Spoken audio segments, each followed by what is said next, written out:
મિત્રો માણસોએ બનાવેલા મંદિર તો આપણે ઘણા બધા જોયા અને ઘણા બધા મંદિરના દર્શન કર્યા, પણ આજે વાત છે એક એવા મંદિરની કે જે માનવામાં આવે છે કે ભૂતોએ એક જ રાતમાં બનાવ્યું છે અને સવાર પડતા એ મંદિર થોડું અધૂરું પણ રહી ગયું છે.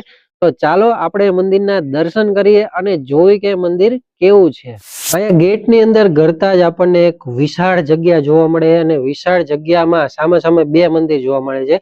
અત્યારે આપણે પેલા મંદિરે આવી ગયા છીએ અને પેલું મંદિર છે ને એ છે શંકર ભગવાનનું મંદિર.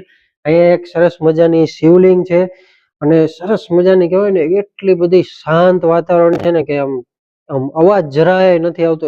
શંકર ભગવાનની શિવલિંગના દર્શન તો કર્યા મિત્રો, પણ જે શંકર ભગવાનનું મંદિર હતું એ પણ અધૂરું જ છે. હવે અધૂરું મંદિર રહેવા પાછળનું કારણ શું એ આપણને નથી ખબર. અને હવે આપણે જો સામેના મંદિર તરફ જવી અને કહેવાય ને કે રસ્તો ખૂબ સરસ મજાનો રસ્તો છે અને મંદિર પણ અહીંથી તો જોરદાર દેખાય. હવે આપણે એ મંદિરના દર્શન કરવા જવાના છે.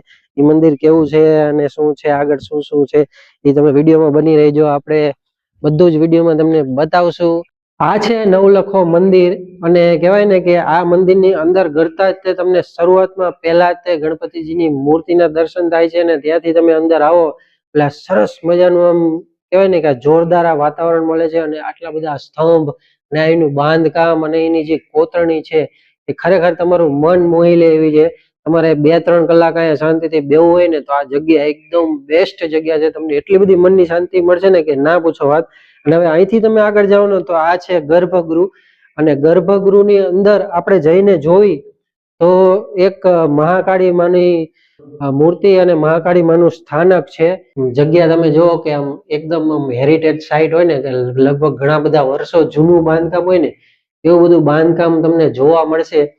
અને આ બાજુથી આવીને તમે અહીંયા ઉપર જોશો ને તો ઉપરની સાઈડ તમને આમ કહેવાય ને કે ઘુમ્મટ ખુલ્લો દેખાશે એવી માન્યતા છે. લોકવાયકા એવી છે કે આ ઘુમ્મટ અધૂરો એટલા માટે છે કે જ્યારે ભૂતોએ આ બનાવ્યું મંદિર બનાવ્યું ત્યારે સવાર પડી ગઈ અને સવાર પડતા આટલું કામ બાકી રહી ગયું અને પછી એ લગભગ બાકીનું બાકી જ રહી ગયું.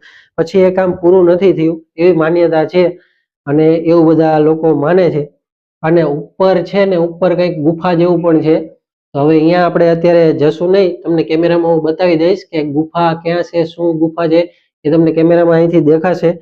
સરસ મજાનું જગ્યા છે, સરસ મજાનું મંદિર છે અને આગળ બહાર જઈને આપણે જોઈ કે કેવું લોકેશન છે અને આજુબાજુ શું શું બધું જોવા જેવું છે. તો આપણે અત્યારે મંદિરની છે ને પ્રદક્ષિણા કરવી અને હું તમને આમ ચારે તરફથી આ મંદિરનો વ્યૂ બતાવું જે તમને કેમેરામાં દેખાઈ રહ્યો છે. આમ કહેવાય ને ચારેય તરફથી તમે જુઓ કે આ મંદિર કેવું એકદમ જોરદાર આમ દેખાય ને. વાતાવરણ તો ખરેખર એટલું બધું શાંત છે ને કે ખરા તડકે તમને અહીંયા શાંતિની અનુભૂતિ થાય.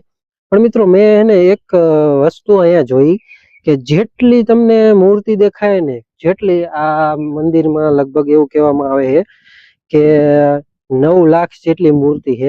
હવે એટલે જ આનું નામ નવલખો મંદિર પડ્યું છે.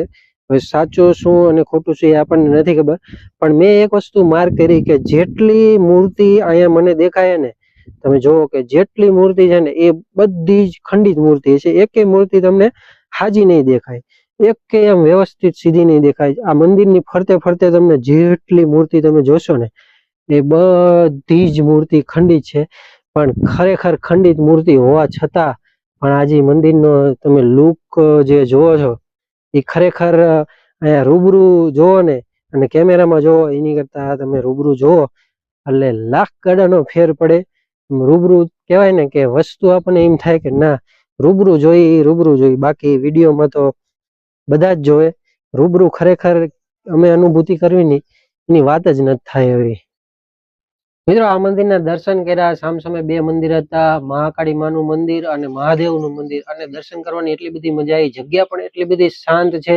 મંદિરનું નામ છે નવલખો મંદિર. લોકેશનની વાત કરીએ તો લોકેશન આવ્યું છે તમારું સુરેન્દ્રનગરથી ડોળિયા જવાનું. ડોળિયાથી ચોટીલા બાજુ જતા આયાનું બોર્ડ આવશે, એની સામે તમારે વળી જવાનું અને ત્યાંથી લગભગ 25 થી 27 કિલોમીટરના અંતરે આ લોકેશન આવેલું છે. લોકેશન સરસ મજાની વિશાળ જગ્યામાં છે અને એકદમ શાંત જગ્યા છે. ખરેખર તમારે આવવું હોય તો ચોમાસામાં તમે આવી શકો.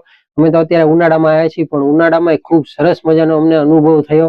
હવે આઈ હોપ કે તમને આ વિડીયો ગમ્યો હશે. જો વિડીયો ગમે તો વિડીયોને લાઈક કરી દો. તમે ક્યારે આ લોકેશન ઉપર આવો છો એ અમને કમેન્ટ કરીને જણાવજો અને તમારા મિત્રો સાથે આ વિડીયો શેર કરજો. અમારી ચેનલને સબસ્ક્રાઇબ કરજો. આપણે મળીએ નવા વિડીયોમાં. ત્યાં સુધી બધાને good bye and take care.